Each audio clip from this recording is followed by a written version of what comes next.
Okay, hello YouTube. This is Elektro-Peter here for you. And I just want to give you a quick tip how to repair this kind of washing machine control board. Anyway, this is yeah, for the advanced electronics expert. I won't tell you that voltage is dangerous and how to use an isolation transformer correctly to test shit like this and stuff. I'm assuming you know that. Normally the internet has like lots of let me show you the setup very quickly. I'm just putting 230 volts in here from my insulation transformer here. These two contacts on the main switch are the ones where the mains voltage goes to on this washing machine. And of course turn this controller knob to some program. I turn to Pflegeleicht, but I don't really think that matters. And then you can troubleshoot like the board set outside of the machine in case the whole thing doesn't turn on. And the thing is, the internet is full of tutorials. Like the problem was the machine didn't turn on at all. Like it had voltage, but it didn't turn on. In my case, the problem was already getting worse and worse. So first it took like a minute or whatever until the machine started, and I was like, oh, okay. And then it took 2 minutes, and next time 5 minutes, and next time half an hour or something. And finally the machine wouldn't start at all anymore. Like when it started, it worked just fine.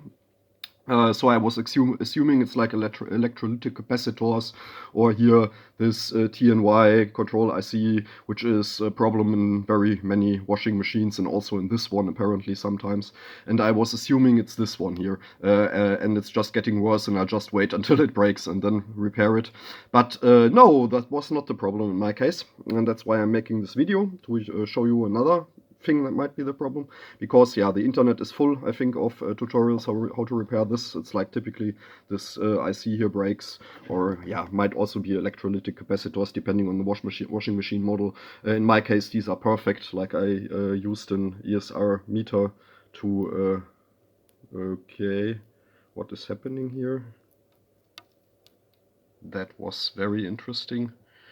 My phone just came apart. Anyways, that was a little bit impromptu. Oh well. Anyway, the internet is full of tutorials. You like this is this 10 ohm resistor and the TNY switch mode controller IC are typically the problem.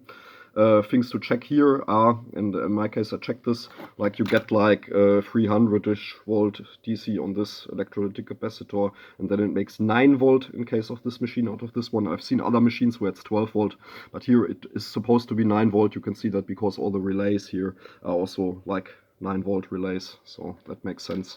And the 9 volt was just fine. You can measure it on the second smaller capacitor here, on this one in the middle, on the black one. And that 9 volt was fine. And here's a 5 volt regulator, just a typical 7805. That one was also fine in my case. So I was already about to give up, but then wait, there's more, because in the front panel of the machine, which I didn't look at first, there's also a second voltage regulator, which I thought might be a problem. It's a second 7805, just in a different package here, with these two tantalum caps, and you should like be able to measure 9 volts on one of them and 5 volts on the other one, if this one is working. But that one was also working in my case, so I was again about to give up. But then I thought, hey, what is the worst that can happen? I don't really want to buy a new washing machine and stuff, and what else can I check? And I check here, there's only a 3-wire connection here from between the two boards, so this must be like some kind of bus connection, and it is, I found out. And the upper pin, where I have my oscilloscope ground on right now, is ground, and the middle one is data, and that one is plus 9 volts. That's why this one has the second voltage regulator down here. And anyway, and then I used an oscilloscope here to check the bus communication. And the bus was at 0 volts all the time, which of course doesn't make sense. I unplugged the controller board, and then you could see bus communication. So it was definitely, or at least, yeah, this thing was trying to to speak to the other microcontroller on here. You could see that it had like 5 volt and 0 volt digital levels on the bus line. It wasn't just being pulled to ground. And then I dug into this little transistor circuit a little bit. I haven't completely reverse engineered it, but like the transistor on the very right, like the small one here above the buzzer, yeah, the small one above the buzzer, that's like the one that pulls the bus to ground, and the other one looks like an inverter before it. And I checked around here a little bit with my scope, and what I found out was that the first transistor is the problem. Like yeah, these are just BC847s, so that's the SMD version of the PC547, and yeah, so nothing special. And I found out that the first one it had like 2 volts on its base, which is already a red flag, because can't be that much, because the base to emitter diode, of course, would clamp that voltage to a lower value. And the collector was also high, and if this collector is high, it drives the base of this one high, and this one then pulls the bus low. So that was why my bus was stuck at low voltage. And now I just prodded around a little bit on the transistor, and first when I measured it with a multimeter, it also showed open for both of the diodes, because the base terminal seemed to have become disconnected internally, I guess. Yeah, and when I prodded around a little bit on it with the oscilloscope probe, the thing also started working again, by the way. Let's see if it still works, like it was already working again before I started this video. But I definitely measured that one transistor broken before.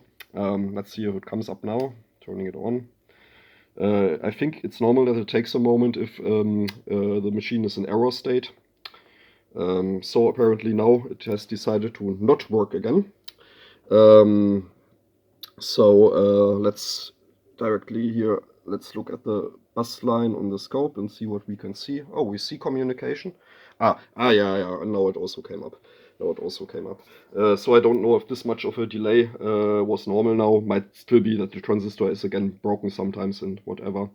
But I just wanted to show you here, it's also totally possible to test this board set outside of the machine. Like if it works, after a couple of seconds it has to come up with a blinking error code, which is F26 in my case. If that has to be reset, if I put it back into the machine, there's also instructions online how to reset that. It's just turning the knob in some positions, but look that up in another video. I just wanted to give you the tip. Please don't give up, even if it's not the voltage regulator, which is in most times with these washing machine PCBs. In my case, it is this transistor that is at fault for the bus communication. So maybe just also check those if you are running into the same problem. Yeah, that's it from Elektro-Peter to you. Goodbye.